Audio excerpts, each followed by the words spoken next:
Pinupuri ka namin, O Diyos, Ama, Anak, at Espiritu Santo. Salamat, Ama, na ibinigay mo sa amin si Jesus na iyong anak, na namatay para sa aming kasalanan, iyong muling binuhay, iniakyat at iniluklok sa iyong kanan sa langit.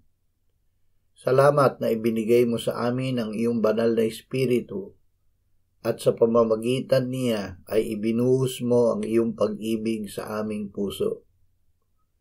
Ama, ang pinakadakilang biyaya na ibinigay mo sa amin ay ang iyong anak. Kami ay ginawa mong kaisa niya magpakailanman. Kami ay napako kasama niya. Hindi na kami ang nabubuhay, kundi siya na iyong binuhay at ngayon ay nananahan sa amin sa pamamagitan ng Espiritu Santo. Amen.